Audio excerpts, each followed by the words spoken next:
In our last couple of sessions in Philippians chapter 2, we've been looking from verses 5 through to 11 on the importance of Jesus and how he humbled himself, and then God the Father gave him the name above every name as he exalted him to the highest place.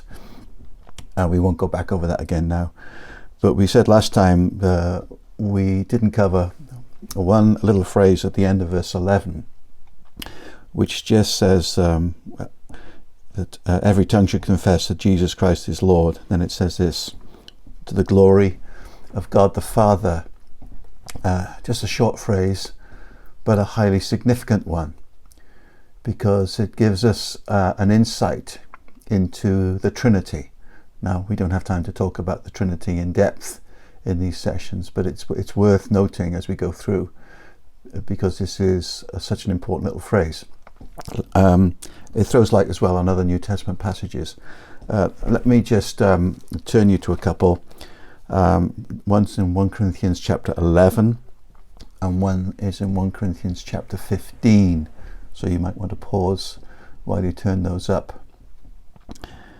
In 1 Corinthians 11 and verse 3, it says this: I want you to know that Christ is the head of man, and man is the head of woman, and God, that's God the Father, is the head of Christ. Now let's say off the top right now, there's nothing to do with inferiority in any way, shape or form, but we'll explain it in a second. Go over to chapter 15, which is talking about the resurrection and the culmination of the age to come. Verse 24 says, then comes the end, when he, that's Christ, hands over the kingdom to God the Father. Notice that. When he abolishes all rule and all authority and power.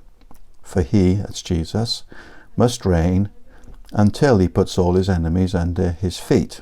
He's the King of Kings. He has a name above every name. The last enemy to be abolished is death, for he's put everything under his feet. Now notice this. But when it says everything is put under him, it's obvious that he who puts everything under him is the exception. That is God the Father. And when everything is subject to him, then the Son himself, notice that, then the Son himself will also be subject to him, that's God the Father, who subjected everything to him, that's God the Son, so that God may be all in all. Now don't get confused by that, but it's telling us something important about the nature of God, the one God in three persons. Also, if you look at in John's Gospel in particular, you'll find that God the Son, Jesus, talks a lot about his relationship with the Father, and we don't have time to go into all that right now. But you'll find a couple of times interesting things where he says, like in John 10:30, Jesus says that the Father and I are one. Then later in chapter 14, verse 28, he says the Father is greater than me. Now he's not contradicting himself. He's just telling us something about who he is and how the Trinity works. So he's saying Father and I are one. We are one. We're equally God. We are one with each other, and the Spirit as well. But he's saying the Father is greater than me. So he's giving us an insight into how the Trinity relates. So let's just explain a few things here, just in this little bite-sized episode. The Trinity means there is one God in three persons, we say, not three separate persons, but three personal distinctions, not three gods. All three are equal in being. There is one God, and all three, Father, Son, and Spirit, are equal in essence or being. The Father is not more God than the others. The Holy Spirit is not a junior partner of the Trinity. He's God the Spirit. In fact, the Spirit is the first person of the Trinity mentioned in the Scriptures in Genesis. The Spirit of God was hovering over the waters.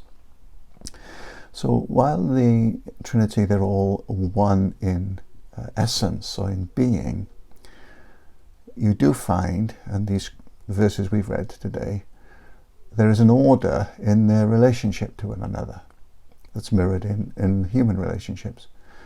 So there's an order in their relationship and an order in their function, in the way they work. And the order is Father, Son, Spirit. So they're equal, but they're not democratic. Democracy is a human invention. You don't find that in God. So in the Trinity, in the one God, you will find headship, submission, and authority. Those aren't dirty words. Those are Bible words, and it's the way that God operates. Just one example of how the Trinity works, and there are many, many ways in the Scriptures. You will find in the New Testament that the Father sends the Son. You will find then that the Father and the Son send the Spirit. It's not like the Spirit has no mind of his own, or he's just some kind of dumb servant. Not at all. He's God.